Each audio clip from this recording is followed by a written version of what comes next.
you play Chicago on Sunday, and you win, and your rookie quarterback outplays their rookie quarterback. Now Chicago has fired their offensive coordinator. Their organization was a Hail Mary stop away, by the way, from being, what was it, 5-2, 4-2, and like that tanked their season. Like that guy not paying attention during the Hail Mary tanked their season. What does that say, if anything, about compare it to the situation of the Patriots? You know, we've been tough on Van Pelt. Mayo's a rookie coach with no experience. What does that mean, and Yeah. compare the two situations? Yeah, well, I mean, I think it's, an example of Eberflus had been there and they, just chose to go out and try to get the offensive coordinator to match, Caleb Williams. But difficult situation. I mean, I think it's really interesting with the top three quarterbacks being selected in the draft this year. You get, some pretty interesting situations around the league, a lot of compare and contrast. Washington's doing, great stuff with Jade Daniels, of course. But yeah, you're right, Fred. I mean, it's such a, tenuous thing right now where a couple plays at this point in the season when it's not going right can cost people their jobs. But, I think the Patriots with their entirely new coaching staff, a little bit of a different situation. I expect those guys will all be back next year. Should we be sold on the Patriots pass rush, or was it a bad Chicago offensive line last week? Oh, that's a great question. I mean, look, I got to give the guys credit. I mean, I think, certainly a guy like Jeremiah Farms stepping up, somebody that you kind of thrust into the role this year, and that's not something you would expect. He played outstanding. His best game. It's like one of those games where a bunch of guys all kind of have their best games, and the coaches really spin the dial well. I thought the secondary I thought was outstanding to me. That really stood out. Just the quality of the coverage. Maybe moving Jonathan Jones back to a little bit more of a safety / leadership role in the back. Maybe that helped settle things down in the back end. So I don't know. I mean, I got to be honest. It's going to be hard to replicate that kind of pass rush performance. I mean, certainly 9 sacks is probably out of the question, but they need those guys to continue to play at a high level, and we'll see if they're able to do it. I think that's the best question you can ask right now about this defense is, can they repeat that performance against this week, a better offense, a more established offense, and certainly Matthew Stafford is not going to do what Caleb Williams did. It's interesting because people are talking about Caleb Williams and if they should sit him for a while because he's getting killed. And, as evidence last weekend. And, they talk about Drake May set. They talked about the situation in Carolina with Bryce Young, and he said, and he hasn't been great, but he's won 2 games in a row. Did you hear anything about, like, Caleb Williams having a bad attitude? Or like, wasn't trying? Because that's a narrative that's coming out of Chicago. I mean, it sure looks like that's how DJ Moore feels about it. I Yeah. don't know, that guy, he looked like he was ready to storm off the field. And I'm like, you guys are like 4-4 still, before that game. Like, what are you so upset about? You got the number 1 overall pick in the draft. I mean, I know it's, not a straight line, and you had to know with the kind of player Caleb Williams is that it would, be a little bit of up and down, and it would take him some time to really, settle into the pocket and be able to read defenses and deliver the ball.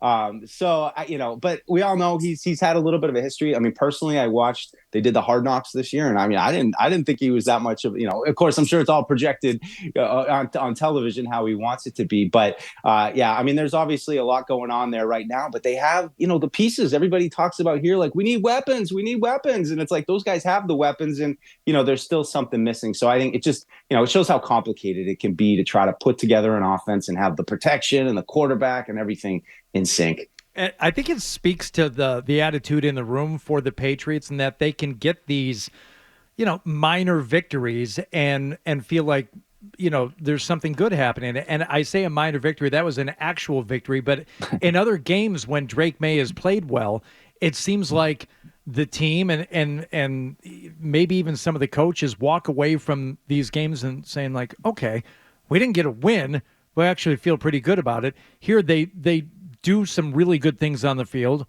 getting to Caleb Williams 9 times among them, but against kind of a suspect team that is still figuring things out. But they treat that win as just another step in improving in what is going to be a long rebuild. It seems, Mike, like they've kind of bought in on this, and they're taking their victories where they can get them, and they've got the right attitude about it.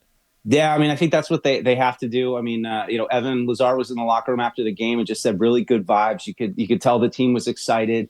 And look, we all know how much work these guys put in, and how, rewarding it can be to finally get a win. But yeah, I mean, You're totally right, Hardy. And I mean, people are already coming out with, paths to the playoffs and win-loss records and all that. And I just look at look, you're going to give Drake May a chance to go down and play in Miami. You're going to give him a chance to go up and play in Buffalo. Like, we know those are places that he's going to have to win, or at least, be competitive over the course of his career to get the Patriots back to the top of the division. So I think you're right. Like, you got to look at how the games actually unfold. I don't know what the actual win total will be at the end, but if it continues along this trajectory and they give him support like they gave him in Chicago, which felt to me kind of like the first time, it was like, all right, a little bit of a run game. The defense is, giving you some positive field position. They're getting stops off of, bad punt returns, those kind of things.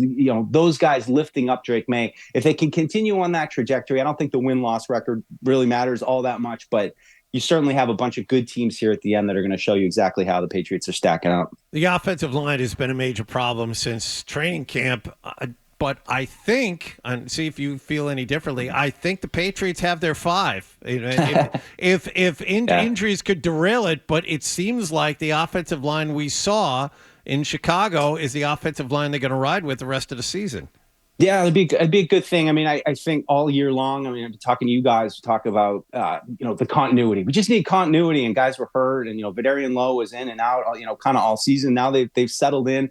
It's certainly been better. I mean, the one thing I would just say is I'd love to see Caden Wallace, Layden Robinson, the 2 rookies, try to get them back involved. I mean, those are true draft picks that you invested in, that you want to get involved. I mean, Layden Robinson, certainly, one of the guys that's been in and out and has had some performance struggles as a rookie, but those guys, to me, the young guys, trying to get them some more reps, that's one more piece of it. But I think you're right. I mean, they've settled in on those guys. I thought they were pretty good last week. Certainly some pressure there on Drake, which I think some people will tell you he might have had a little bit of a hand in himself causing. But yeah, it's nice to feel like they've kind of settled on a group, and hopefully, like everything else, those guys can continue to play solid. All right, and what does this tell you about Mayo? Things calm down around him. This team plays hard for him. Yeah, I mean, it sure seems like it. I mean, look, a lot of the mistakes that you were seeing early in the season, I mean, I think you're all wondering, this guy, it's a first-time head coach. It's a first-time staff. They're all together. So I do think that there were, there were bumps in the road along the way that were to be expected. But this is the point of the season where you say, all right, you guys have been playing for 3 months now.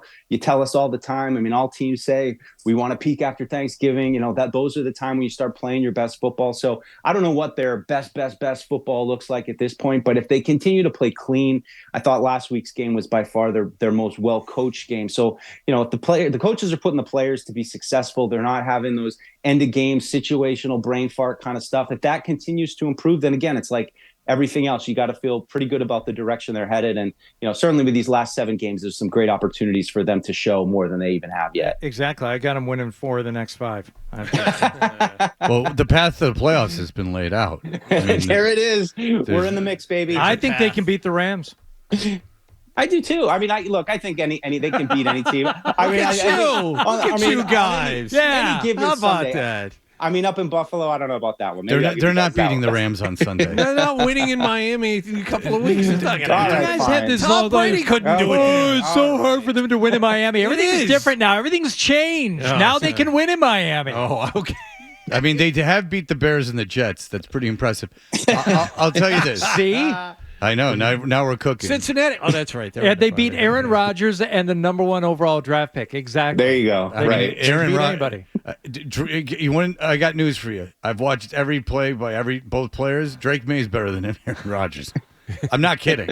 I'd rather have Drake May this year than Aaron Rodgers. Oh yeah. I mean, no question.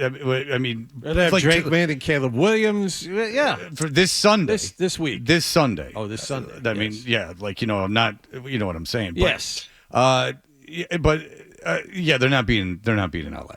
McVay. I have a feeling McVay can confuse it. Dussault's head just dropped. Don't give up, Mike. Okay, you're not. Okay, it will be. Then you know what? There'll be egg on my face, and I'll have predicted the game incorrectly.